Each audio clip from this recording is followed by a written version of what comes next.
Andang hapon guys. Naman tayo guys. May trouble tayo ngayon. Kita ng crane, walang high speed yung trolley. Ni-remote to guys. Okay tayo, titingnan natin sa taas.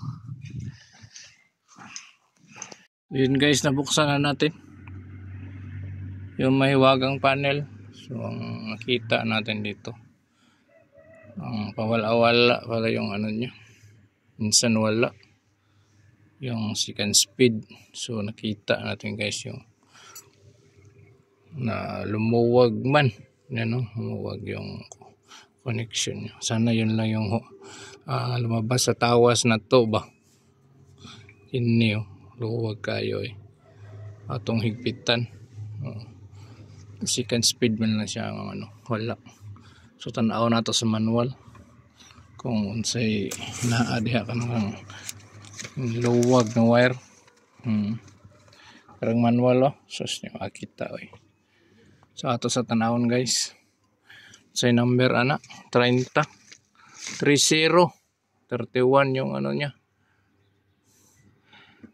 ang atubang ni siya ba, sa lubong na ba 31 mo na control stroller guys. Conventional lang to na di ka mahirapan masyado ba sa kalisod, ana lang ba. So ato sang tan-awon. So yun guys, atong tan-awon sa manual, nakita natin yung nag-lost na wire.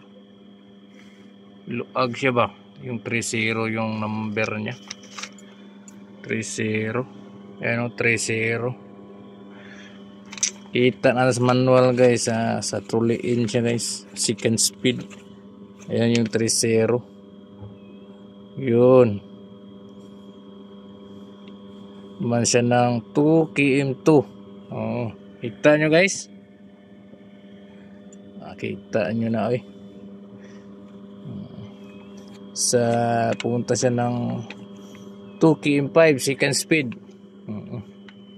So napag-alaman natin guys, ibalik natin yun, higpitan lang natin muna tapos testing.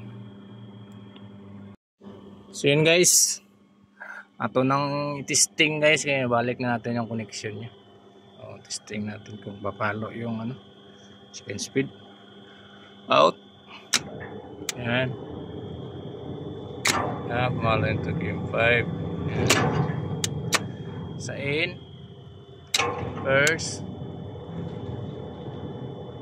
second speed. Ay, second speed na siya guys, out second gear uno in dos. Yun, lumagapak. Yun yung guys, dos. Hanggang 2 speed lang trolley nito guys. So yun lang guys. So ibalik natin yung sa swing. Yun natin, baka makalimutan natin pagbaba. Maingay kasi yung ano, blower. Ayan maingay. So yun lang guys for today's video guys. Crane na to guys pala guys is 46 size, tower crane is 46.